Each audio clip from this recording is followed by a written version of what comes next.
Hello, everybody, and welcome to At the Picnics, Season 3, Episode 6. We've got another wonderful guest on this week, Danny, and we're going to introduce him shortly. Unfortunately, you couldn't make it last week, Danny. You had a prior engagement of a garage sale the next day, so you had to set it all up, and you probably saw last week's show. She was pretty awesome, wasn't she?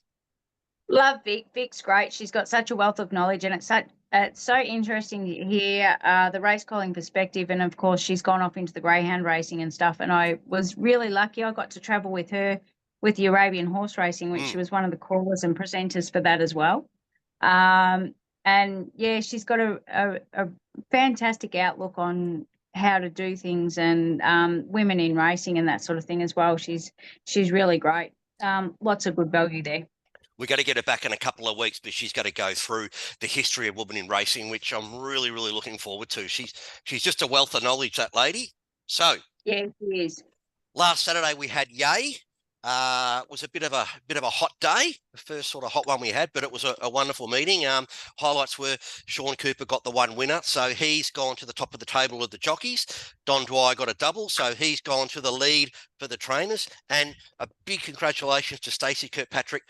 She got her first winner as a trainer, and of course her husband rode it home. Yep, absolutely. It was great to see those guys get off to such a good start. Stace has done a lot of work on their horses and stuff in the past. And yeah, it's so good to see her get the recognition that she deserves. They do a great job with their horses. And yeah, what a great day out at Yay. Welcome to summer, in case anyone hadn't caught up on today's forecast as well. It was Yay last weekend wasn't a bit of a warm-up to it. I tell you what, you certainly got a kick in the ass for summer today, and tomorrow's racing will be a bit the same. We're up to 37 degrees. So it will be a scorcher. Take your umbrellas for a bit of shade, although Healesville provides plenty of that. So does. And speaking of Healesville, it'll be a lovely place to be on Saturday afternoon with a couple of bevies in your hand. Speaking of Healesville, great nominations for tomorrow. We've got a couple of races of emergencies, which is always great to see. Absolutely. Healesville's a fantastic place, and they always get a really good calibre of fields there. And it's really good to see the races getting such good and consistent support. So it'll be a ripping day down there. And like you say, the nominations were huge, and we've got quite a lot of racing coming up in this area. So it's great to see the picnics getting such solid support still with so many meetings on. Absolutely. Now, time to introduce our guests. Now, Danny, we've had some pretty good guests on this show before. This guy's got to be up there as one of the best. Very lucky to have him on, very privileged, very honoured.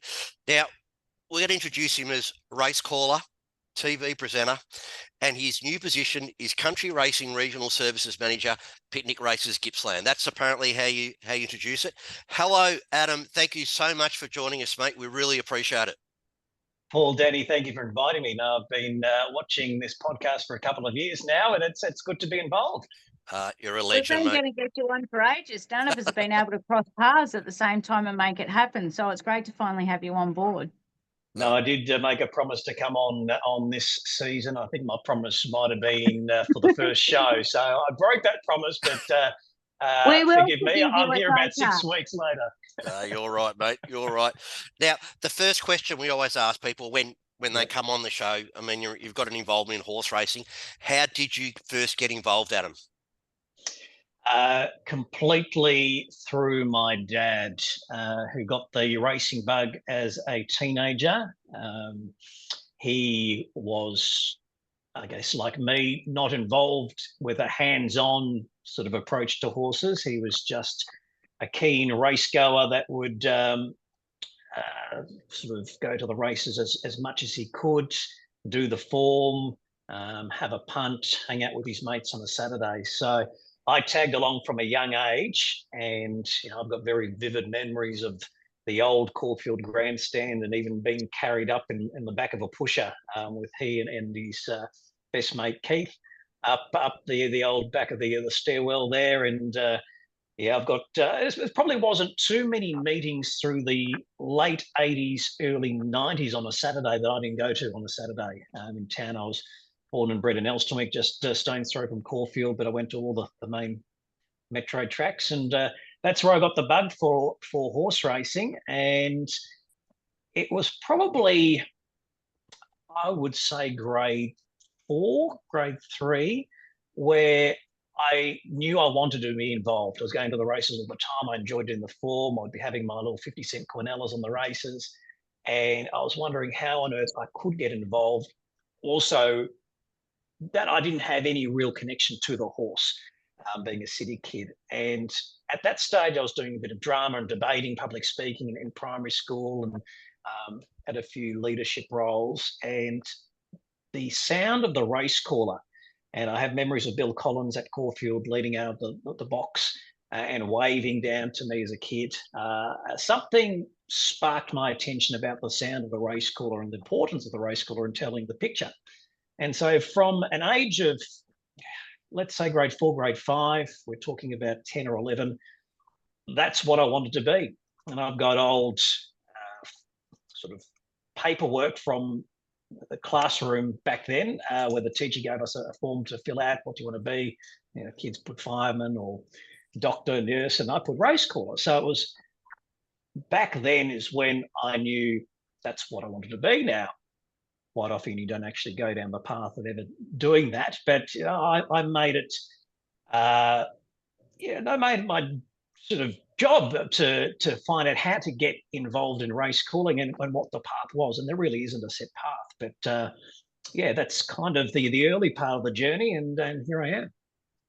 Absolutely. And what a good race caller to grow up listening to as well. He was such a great storyteller of the race unfolding in front of us. And yeah, what a great era of horses that you got to grow up watching. So yeah, where was your first race call?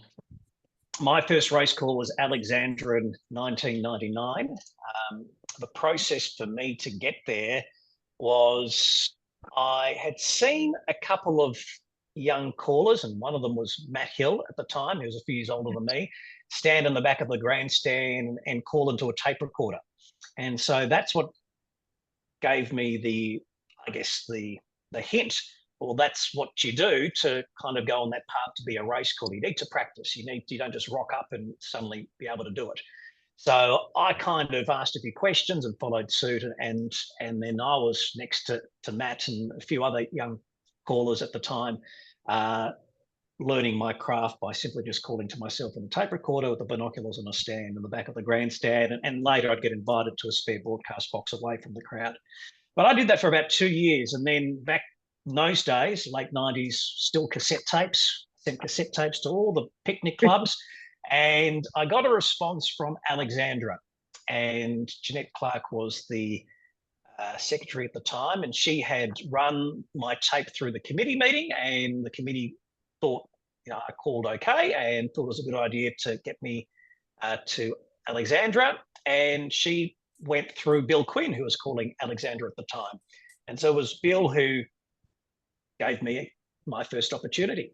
And so, I'm always cognizant of Bill's involvement in my career, because he could have said, no, don't want anyone to share with, this is my gig. But he really opened the door for me to do those 2 races. And that was back in the day where Alex had the 1,000-metre races at the top of the track. So it was just one turn, mad rush down the hill, and I called 2 7-horse fields over the 1,000 metres. And I think I got through them okay. I don't really remember them. I would have been very nervous and shaking like a leaf. Rode in them remembers them very well either. They were over very quickly. Very quickly. And that's when you can see them between the trees as well. So it was a great experience. And then from there, Bill invited me to Woolamai and a few other places, and I was doing a race here and there. And eventually I got my first race meeting. And my first race meeting was at Woolamai when Bill couldn't make it the following year. So we're talking about 1999, 2000, when I was 16, 17 years of age. Oh, were you only that young? Yeah. So I was driven everywhere by my dad, and soon after got the circuit of trials, and so I was doing the trials, and for about 5 years I was calling picnics and trials into my early 20s, I guess, and I guess getting a little frustrated that things weren't progressing, because I felt like I'd been getting plenty of experience, plenty of live exposure. But it's a pretty hard caper to get into. You either have to drop dead, you have to lose your voice, or go blind. They're the three reasons why perhaps race callers finish up, or lose your memory. And there was there was an opportunity for me to go to Alice Springs, and Greg Miles, who also is a big idol, and I spent, after Bill Collins, spent a lot of years at those racetracks listening to Greg Miles over the PA. He knew I was calling the picnics and the trials, and had heard my calls, and he said, I hear Alice Springs are looking for a caller. Alice Springs is covered by the Queensland and South Australian radio network, and it'd be a good experience. So I went up there for 6 months. I commuted every time they had a race meeting, 3 times a month, because I didn't want to lose my Victorian trial circuit and sort of be forgotten about. And so I was breaking even, or maybe making a slight loss doing that. But I was going to say you would have worked up frequent flyer points, but that would have been sure, about yeah. I was a Qantas frequent flyer, going up there, and always had to shop early, try and get the best ready deal. So I was booking months in advance.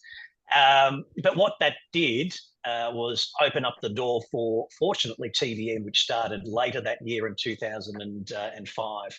And then I was employed as the third race caller behind Brian Martin and Terry Bailey at TVN. And then from there, I've been employed professionally as a race caller ever since, in TVN, Racing Victoria, now racing.com. Now, obviously, everybody's got the call wrong at some stage in a photo finish, because that happens to everybody. But apart from doing something like that, what are some of your more memorable calls? That's a good question. Because I think you've had your first group call this year, wasn't it? Yeah, I had my first Group 1 call in the Memsie Stakes at Caulfield Pinstripes win. That's definitely up there. I also called the Cox Plate in 2009, the first of So You Think's 2 Cox Plates. I called that for SEN radio in Melbourne radio station, sports radio station. So they're the 2 Group 1s, the pinnacle, no doubt, of my career. And during that period with SEN, I was calling a lot of the Moonee Valley night meetings for them as well. So that was a really good experience. I was in my mid to late 20s, and I think that really gave me a great foundation. I really enjoyed, as much as there was a lot of pressure, I really enjoyed that Memsie call and just the opportunity to be there, and to be amongst it at that high level. But I enjoy calling country cups. I enjoy when I get the odd picnic meeting, though I like to give those meetings now to the young kids going through the ranks. But I get a great buzz when there's a person who wins a race, and in some ways, like the Memsie, when EJ won it, when there's that story, the smaller participant, the underdog, I really get a buzz out of that, and that's probably why I love the picnics as well, because I love these people that love their horse. They're extremely good horse people, and they might either have other jobs, and so they only take horse racing as a hobby, and training and riding as a hobby, or they might just have not had the opportunity the others have had, and that's why they've got slower horses. There's variable reasons. Doesn't mean that they're not good trainers or good horse people. But so I love when those people then get a win, and it might be a country cup and a milestone for them. It might be, even when a rider, an apprentice rider, rides their first race. I make sure that when a rider is starting off their career, that I'm following them, so I don't miss that day. If it's on my watch, that when they ride their first winner, nothing worse than not really noticing. They ride the winner, you don't make any comment, and that moment's gone. So, I've been lucky to call, a number of jockeys win their first race: Campbell or Willer, Carleen Heffel, Celine Gaudray, a number of riders over the years. I was there to interview Brenton Avdulla for TVN when he rode his first winner for John Maloney at Bendigo many years ago, and he's kicked on, of course. I remember calling Blake Shin in his barrier trials before he got his license. So, I enjoy seeing people progress. that really like celebrating, especially when it might not mean much to a lot of people, but I know it means a lot to that participant when they get that achievement. And let's be honest, that's what sucks a lot of us into the whole racing story, is those small tales that don't necessarily make headlines anywhere else, but they're headlines for those people in that moment. Yeah, and I think we do a good job, whether it's Racing Victoria or Country Racing on their social media, and racing.com often picks up the story celebrating those first wins, whether it's a trainer or a rider. And I think we need to do that. It makes the sport more relatable, and hopefully encourages people to give it a go. I think it's becoming harder and harder with perhaps people not being as connected to livestock and horses as in the past. So we need to encourage people to be involved, especially people who, like myself, have never had any hands-on experience, to either be involved in the sport, either behind the scenes like I am, or front and centre and be the stars of the show. You're spot on right with that, Adam, because I reckon about 2 hours after Stacey won her race on Saturday as a trainer, on Country Racing Victoria's Facebook site, they'd already had it up. And I thought that is absolutely brilliant that they were onto it that quick. Yes, and that's, I mean, I don't want to ring my bell, but that probably was because I was there and I was able to pass on the news. I thought you might. Yeah. But, if I'm there and I know the story behind it, then of course, and the same with Tom Brassard at the previous meeting when he rode his first winner of his career, but also first in Australia, the French jockey, and he's kicked on since then too, with a couple of wins subsequent to that day at Alex. So, we need to celebrate those moments because, there's plenty of ups and downs in racing, and there's plenty of people wanting to look for a reason to give it a kick in the guts. And so I think we need to really celebrate the human side and, of course, the horse side of it, and the reason why we all love it. Well said. Next big question for you, Adam, is this new role that you're taking on. What are some of the biggest challenges that you've got coming towards you? And what are some of the things that you might be able to hope to bring to the table for country racing to help us along? Sounds like a job interview, Danny. Sorry. Look, I know there's a lot of us picnic people, because you have got so much grassroots involvement, and because you have got such a hands-on approach to, and so many of us, not just us picnic crew, but everybody through country racing and that sort of thing. And I think there's a lot of us that are quite looking forward to seeing how this next journey goes, not just from our perspective, but from yours. And because I think there are so many aspects that are facing racing, jumps racing, country racing. What do we do with our big, slow horses if they're not coming to the picnics because we haven't got races that are catered for us, and that sort of thing? So I think there's a lot of us, and you know full well you've called a lot of our horses, and know a lot of the. You can see how it's sort of been unfolding over the last few years. So I think there's, sorry, I know it's job interview-ish. No. Great question, Danny. It is. It's a good question. And I think it's important to start with, in my opinion, I think the picnic circuit is going really well compared to some other facets of the industry, and has been going well for a long time. And I'm conscious also not to want to come in and change everything or make changes that aren't necessary. I'm conscious of the challenges that the clubs are facing. As we move on, the standard is increasing, and that's with health and safety and just public expectation. And that's no doubt being pushed onto clubs which still are predominantly volunteer run. So their workload is increasing as time goes on, and getting blood into the clubs is really hard. And just my generation and younger, we aren't really the world has changed. Working multiple jobs, busy families, family roles are different. It's not no longer the husband goes out and works and the wife's always at home, and that therefore that the husband has time to do voluntary jobs on the weekend. It's a um, very different dynamic, and also all trying to make ends meet by both Working. both sides of the family working and working multiple jobs, and also wanting to be there for the kids, and the kids also in plenty of sports. Don't So they there's know a lot how of to race themselves yet? yeah, I wish. So yeah, I'm waffling a little bit, but No, it my is 9-year-old, I'm no. telling you, he knows how to race. He will tell it so. Let me tell you.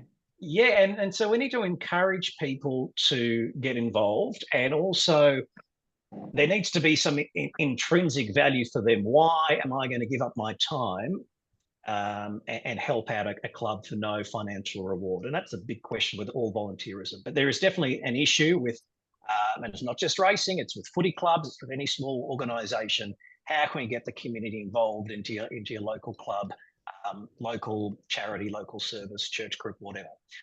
So that's a problem, getting fresh blood, young blood, just more blood, more helpers.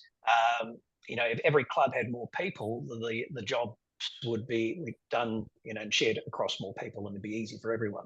So that's a challenge. I don't have any necessary answers, but I'm very conscious of that, and also wanting to work with the clubs and the picnic working group and the representatives coming up with ideas to make sure that clubs remain open and inclusive and inviting, and encourage young people to be involved, because maybe that's a little bit of a barrier, joining a club where you've got a set amount of people that have been in that club for a long period of time, and they're almost like a family, and it's very hard to then break into that family, and especially if there's no one of your generation in that sort of family. So that's a challenge.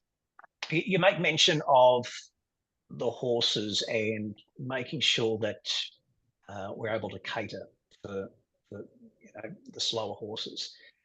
And we've done a little bit of tinkering with the classes and introducing more of the benchmark races this season.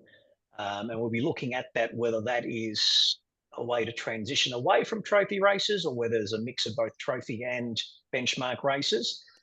But the idea is, how can we make sure, firstly, that we can get as close to full fields as possible, because then there's more opportunities for jockeys, but also make sure that those 6 races over the 33 meetings, the prize money is spread as well as it can be, and that there's not particular horses dominating, and that there's not people that are not necessarily parachuting into the picnic circuit and pinching races and going out. Though I think, on the other hand, we have to remain very inclusive and welcoming and opening. And so I'm a little against sort of saying that picnic races are just for this particular type of horse, or caliber of size of stable. But yeah, there's definitely a lot of thought, and it's not just me, it's also at Racing Victoria going in, what is the best system? How can we look at programming to make sure that there's maximum opportunity? But I do think there is a great opportunity for the picnics to be, that we put a lot of emphasis on life after racing and retraining horses for equestrian pursuits or pleasure.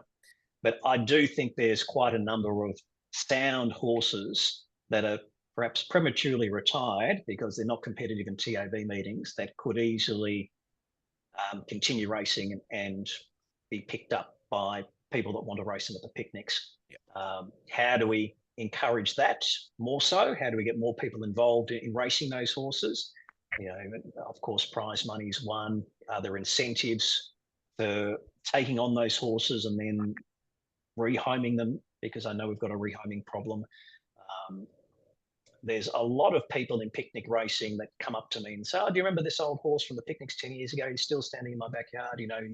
He's got a paddock for life." And I know when they get to the picnics and they get to the picnic participants that they are well cared for, and they often have a forever home, even though they're not world beaters. Though the responsibility shouldn't really fall on those people. So I think they also need to be looked after in some way if that is if that's what that's the task that they're going to take on as well. Yeah, Only got to be at Danny's house, mate, and you'll see. She's got a surprise. Yeah, she's got a back paddock there with a few of them there, mate. So and switching tact. I mean, that's the story we need to sell. That these horses that are competing for low prize money at the picnics are pets. We he's love got these a home horses. for life because he's my first ridden and first trained winner. And he's down the back paddock because he has got a chip that came off his joint. So he's down there entertaining himself and getting fat and being merry. He's quite entertaining, a little bastard. We've only got like 3 minutes left, guys. Sorry. Time flies, doesn't it? So we're going to have you back on, I think. We've been saying that we're going to do this for a long time. We'll have to make a backup program. Because Paul hasn't even got to ask you what football team you barrack for yet. Yeah, what footy team you barrack? We might save that for next time. It will be controversial if I might play it back. It's got to be Carlton or Collingwood then. It is one of them. Always. Now, Adam, what's that? This is Kermit. That's Kermit. All right, and now Danny wasn't on the show last week. We've had to peg his mouth because he just won't shut up, mate. So, he wants to know. I have to talk for him now. He wants to know, mate, do you have any jobs available at Racing Victoria?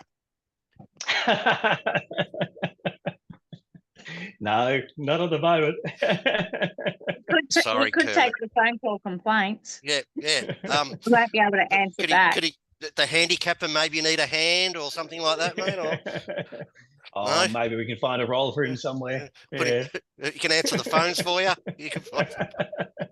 All right, thank you, Adam. Right, we've got 2 minutes, Daddy. Do you want to fire a couple of quick ones at Adam? Favourite place to eat? Oh, place to eat. Cuisine. I love Thai food or Indian. So that's broad, but they're the things I see. Right. Favourite racetrack to call at, with or without trees? Up to you. I like tracks that I'm positioned on the line and nice and high. So a track like Kyneton or Bairnsdale, Sale. I enjoy those tracks. I get a good view from those vantage points. Okay, so you've called So You Think in a Cox Plate, and you've called Pinstriped in the Memsy the other day. Yep. What is probably the most far-fetched, out-of-the-way place that you have called? Tennant Creek in Northern Territory. I've called a couple of races in Singapore. I've called a Jumpers Flat at Huntingdon in the UK. Oh, wow. What distance was that? I think it was about 5 horses over 2 miles.